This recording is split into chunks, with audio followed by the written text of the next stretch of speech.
भाऊ या भावाचं कमेंट वाचा, ज्याने आपल्याला कमेंट केलं, भाऊ मी सांगितलं की मीटर डायरेक्ट टाकायचं सांगायचं आहे. एकाने मला प्रश्न विचारलं, त्याचं उत्तर मी दिलं. पण भाऊ माणुसकी नावाची एक गोष्ट असते, फायदा तोटा हे तुला सगळ्या गोष्टी माहिती आहे, ते सांगायची गरज नाही आहे.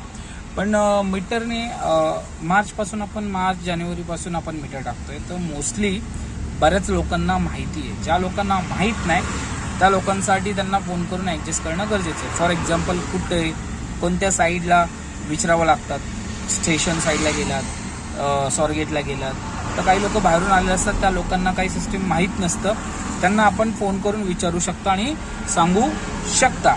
पण आता जे रेग्युलर आहे, IT वाले किंवा इंजेवाडी साईडला आहे किंवा खर्डी साईडला आहे, इकडे बिबेवाडी कात्रज साईडला आहे, लोहगाव साईडला आहे, दिघी पिंपरी चिंचवड साईडला आहे, तर या लोकांना सांगायची गरज नाही आहे, त्या लोकांना माहिती आहे. तर मोस्टली काही लोकांना सांगायची गरज पण लागत नाही. ते जर सांग बसले मीटर टाकलं तर उतरताना मीटरचे एवढं पेमेंट असतं ते डायरेक्ट पेमेंट करून टाकतात.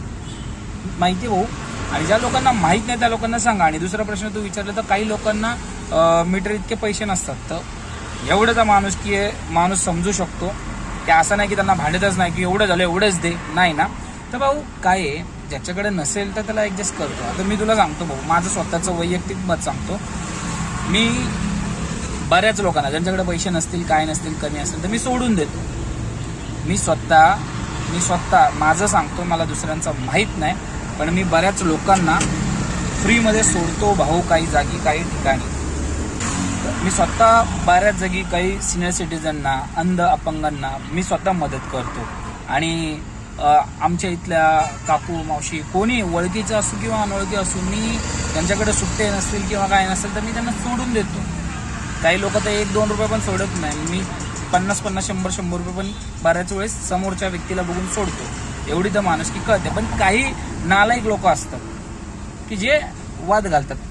आणि खास करून भाऊ, आपण किती जरी चांगलं राहिलो, किती जरी चांगलं वागलं, तर रिक्षावाल्यांना कस्टमर वाईटच म्हणतात.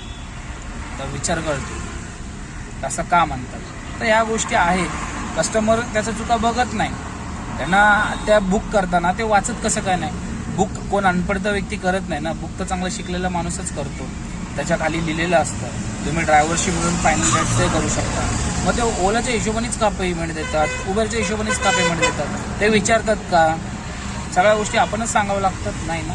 त्या भावा विचार करणं गरजेचं आहे. आणि त्या कारणामुळे ते बरेच लोक आहेत, समजूतदार आहेत सगळ्या गोष्टी.